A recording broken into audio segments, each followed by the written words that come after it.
Adolf Hitler vino al mundo el 20 de abril de 1889. Su lugar de nacimiento fue Braunau am Inn, en Austria, muy cerca de la frontera con Alemania. Nació en una posada, el Gasthof zum Pommer, donde su familia ocupaba un apartamento alquilado.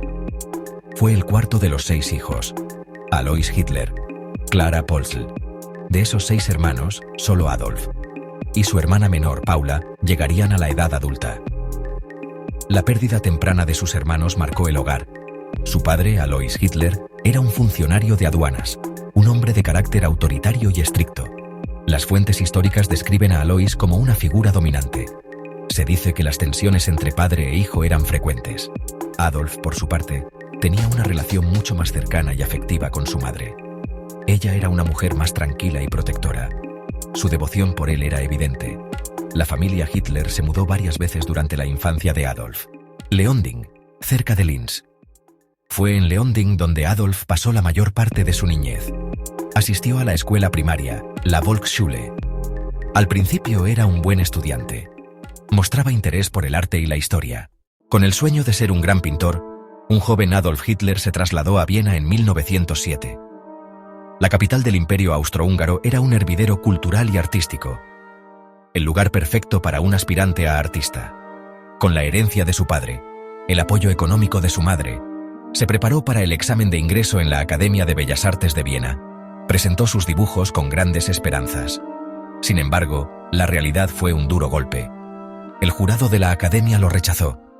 Le dijeron que sus dibujos carecían de talento para la pintura, especialmente en el retrato de figuras humanas. Le sugirieron que probara suerte en la arquitectura. Este primer rechazo fue una humillación profunda para él. Mientras estaba en Viena, su madre, Clara, fue diagnosticada con cáncer de mama. Regresó a casa para cuidarla. Ella falleció en diciembre de 1907. La pérdida de su madre fue devastadora. Hitler volvió a Viena en 1908 para intentarlo de nuevo. Esta vez ni siquiera fue admitido para el examen. Su vida en Viena tomó un rumbo descendente. Sin apoyo familiar comenzó a quedarse sin dinero y a vivir una existencia precaria. Entre 1909 y 1913, vivió como un bohemio sin éxito. Se ganaba la vida pintando postales con escenas de Viena. En 1913, buscando escapar de la Viena decadente y multicultural, y para evitar el servicio militar austrohúngaro, Hitler se mudó a Múnich. Para él, Alemania era la verdadera patria del pueblo germano. Las autoridades austríacas lo localizaron y tuvo que presentarse a un examen médico en Salzburgo. Fue declarado no apto por su constitución débil. El giro le permitió regresar a Múnich, pero su vida como civil no duraría mucho. El estallido de la Primera Guerra Mundial en agosto de 1914 lo cambió todo. Hitler recibió la guerra con entusiasmo y se alistó voluntariamente en el ejército bávaro. Fue asignado al 16º Regimiento de Infantería de Reserva bávaro, el Regimiento List. Durante 4 años sirvió como mensajero en el frente occidental. Mensajero, correr entre trincheras bajo fuego enemigo para entregar órdenes. Fue herido en varias ocasiones. En 1916, en la batalla del Somme, recibió una herida en la pierna por artillería y fue enviado a un hospital en Alemania.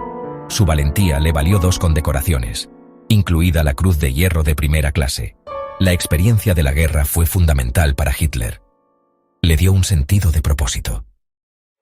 Se identificó con la causa alemana y desarrolló un patriotismo fanático. El final de la guerra en noviembre de 1918 fue un shock traumático. Estaba en un hospital en Passau recuperándose de una ceguera temporal por gas mostaza. Después de la guerra, Hitler permaneció en el ejército que ahora formaba parte de la nueva República de Weimar. Su trabajo consistía en actuar como informante para la inteligencia militar vigilando a los numerosos grupos políticos radicales que surgían en Múnich. En septiembre de 1919, su misión lo llevó a una reunión de un pequeño grupo nacionalista llamado Partido Obrero Alemán, o DAP. En lugar de simplemente observar, Hitler se vio envuelto en un debate y pronunció un discurso improvisado que impresionó a los líderes del partido. Anton Drexler, el fundador, lo invitó a unirse. Hitler aceptó, convirtiéndose en el miembro número 55. Este fue, en realidad, el verdadero comienzo de su carrera política. Rápidamente, Hitler se convirtió en la figura más destacada del partido gracias a su carisma y su poderosa oratoria. Sus discursos, llenos de furia y resentimiento, conectaban con la frustración de muchos alemanes que se sentían humillados por el Tratado de Versalles y golpeados por la crisis económica. En 1920, el partido cambió su nombre a Partido Nacional Socialista Obrero Alemán o Partido Nazi. Hitler diseñó su bandera, con la esvástica en un círculo blanco sobre un fondo rojo, y se convirtió en su líder indiscutible, el Führer, en 1921. El partido creció y formó su propia milicia paramilitar, las SA, o camisas pardas. Tras su salida de prisión, Hitler se dedicó a reconstruir el partido nazi. La estrategia cambió. Ahora buscarían el poder a través de las elecciones. Sin embargo, la Gran Depresión de 1929 lo cambió todo. El desempleo masivo, la pobreza y la inestabilidad política crearon un terreno fértil para el mensaje extremista de Hitler.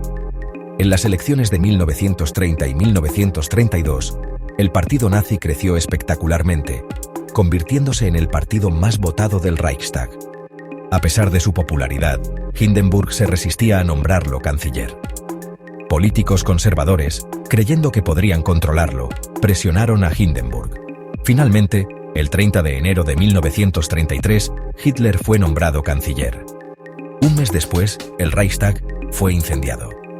Hitler culpó a los comunistas y usó el incidente como pretexto para el decreto del incendio del Reichstag. En marzo de 1933, se aprobó la ley habilitante, que dio a Hitler poder para legislar sin el Parlamento. La democracia en Alemania llegó a su fin. Con el control total de Alemania, Hitler comenzó a poner en práctica sus planes de política exterior que había esbozado en Mi lucha. Su objetivo era expandir el territorio alemán para crear un espacio vital, o Lebensraum, para el pueblo germano en Europa del Este. Para ello, inició un masivo programa de rearme, violando abiertamente el Tratado de Versalles. En 1936, sus tropas reocuparon la Renania, una zona desmilitarizada. Las potencias occidentales, como Gran Bretaña-Francia, respondieron con una política de apaciguamiento, esperando que ceder a las demandas de Hitler evitaría la guerra. En marzo de 1938, Alemania se anexionó a Austria en el llamado Anschluss. En la conferencia de Múnich, en septiembre de 1938, acordaron cederle los Sudetes a cambio de la promesa de que no habría más demandas territoriales. Sin embargo, en marzo de 1939, Hitler rompió su promesa e invadió el resto de Checoslovaquia. Hitler firmó un pacto de no agresión con la Unión Soviética de Stalin. El 1 de septiembre de 1939, las tropas alemanas invadieron Polonia. 2 días después, declararon la guerra a Alemania. La Segunda Guerra Mundial había comenzado. El año 1942 marcó el punto de inflexión de la guerra. La ofensiva alemana en la Unión Soviética se estancó en las afueras de Moscú y sufrió una derrota catastrófica en Stalingrado a principios de 1943. En el norte de África, las fuerzas del eje fueron derrotadas por los aliados. Estados Unidos había entrado en la guerra a finales de 1941, aportando su inmenso poder industrial a la causa aliada. A partir de ese momento, Alemania se vio obligada a luchar una guerra defensiva en múltiples frentes. Las ciudades alemanas comenzaron a sufrir bombardeos aéreos devastadores. El 6 de junio de 1944, el día D, las fuerzas aliadas desembarcaron en Normandía, abriendo el tan esperado frente occidental. El avance aliado desde el oeste combinado con el implacable empuje del Ejército Rojo desde el este, comenzó a cerrar la pinza sobre Alemania. A pesar de la evidencia abrumadora de la derrota, Hitler se negó a rendirse. Hitler se retiró a su búnker subterráneo bajo la Cancillería del Reich en Berlín, el Führerbunker. Desde allí, en un estado de negación de la realidad, continuó moviendo divisiones fantasma en los mapas y dictando órdenes a un ejército que ya no existía. Berlín estaba siendo rodeada.